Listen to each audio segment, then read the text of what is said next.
This clip is brought to you by SaveWithConrad.com.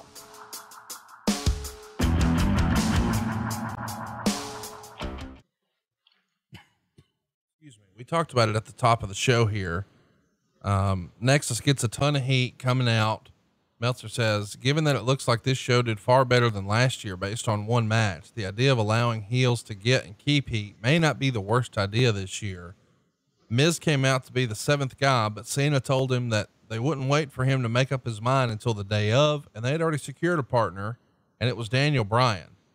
And Bryan opens the match with hard kicks to Darren Young and goes for a guillotine and gets a tap in just 45 seconds. Lots of talent here on both sides. Let's recap who all's in it. Of course, our team leader is John Cena. He's got Daniel Bryan as the mystery guy, Chris Jericho, Edge, R-Truth, John Morrison, and Bret Hart, of all people. Nexus is led by Wade Barrett. They've got David Otunga, Heath Slater, Skip Sheffield, Darren Young, Michael Tarver, and Justin Gabriel. It is an elimination match. Talk to me about Michael Tarver. He's a name that we haven't heard a ton about. For whatever reason, maybe this whole WWE venture didn't go exactly as they had originally hoped. Still a young guy. I think he's only like 43 years old. What can you tell us about Michael Tarver? Well, I didn't know Michael that well. I know he had a good look with, he had the mask on and, good physique and all that stuff. He did a boxer gimmick. He had a good punch. Don't know Michael that well. I wasn't around him very much. I just know that he was handpicked to be in that group, and there was probably a reason for that. Yeah. Unfortunately, less than a year from this, after being in the main event here at SummerSlam, he's gone. I think he leaves in June of 2011, did some stuff with the NWA and New Japan. And I'm not even sure what he's really doing in wrestling these days, but it feels weird that, you're in the main event a year later, not so much. Another guy that we don't hear a ton about here, Justin Gabriel, who we know is wrestling as PJ Black now. He too has a similar story. He winds up, ultimately having a decent little run with the WWE and finds his way out a handful of years later, does a stop off with TNA. And I think he's done some stuff with Ring of Honor and the NWA and Lucha Underground. So he's kept active, but mostly outside of WWE in recent years. Why don't you think PJ Black or Justin Gabriel here was a lifer with WWE? I don't know. Once they started breaking the crew up, each time that they got smaller and guys were going different ways, the whole Nexus thing just kind of disintegrated, and it left a lot of guys on the sidelines. And I know just recently, just a few weeks ago, I was watching Impact and not Impact. I was watching Ring of Honor, and PJ Black was on there, and it looked to be a semi-recent match, probably within the last 6-8 months. He had a match with another guy on there, and they tore the joint down. So he can still perform. That's for sure. Don't know what he's been doing. I know that he had a real bad accident doing one of those things he does, like, I don't know if it was skydiving or something else, but he got injured real bad a while back, and he had to recover from that. Took quite a while, but he's back, because this seemed to be a semi, like I said, maybe 6 or 8 months ago, I saw him on that show. He had a great match.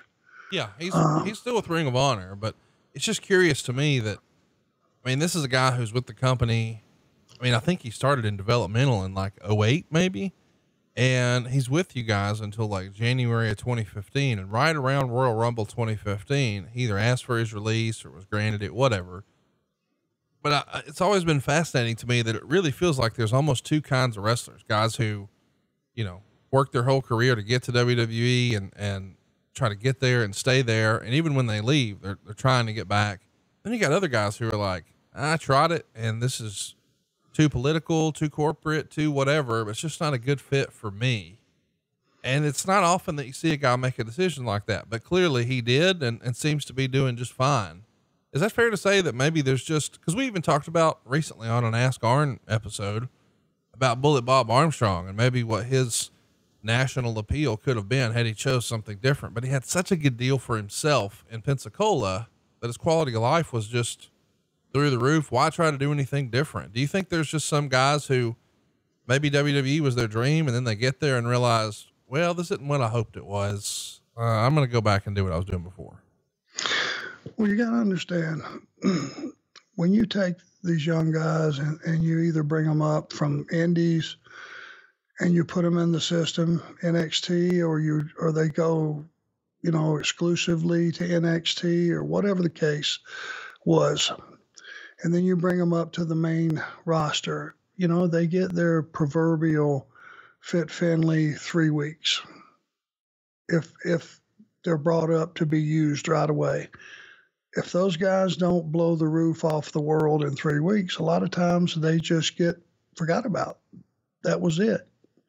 You didn't pass the test. And especially when guys are put in a position to get a push, they're out there on TV, they're doing well, and for whatever reason, somebody sours on them and they just cut their water off out of nowhere. And you see it all the time. Now, some people, can accept that because they're getting paid and they get their water cut off and they are relegated to the sidelines and they're at TV every week after week after week, but they don't get used. And for whatever reason, guys can go on for months and months without ever being on television. And you go back and say, what did they do wrong? And nobody can ever put their finger on anything they did wrong other than the mood changed where they were concerned. Suddenly one day somebody walked in and said, they're too short. They're too small. They're too tall. They're too skinny. They're too this. They're too that. And they get their water cut off. A lot of this young talent, that just crushes them. The ones that really want to contribute and want to be on television and be in angles and be wrestling and be on all the house shows, they don't want to just sit home and get their downside.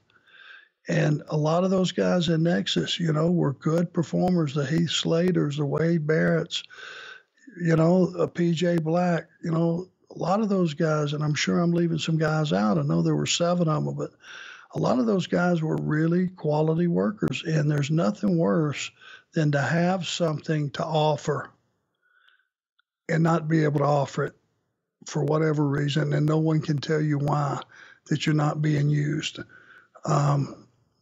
PJ Black, I guess, figured out he wasn't going to get used. I remember there was periods of time where they wouldn't use him on TV at all. So that, here's a guy that was young. What was he, 3rd generation wrestler, maybe?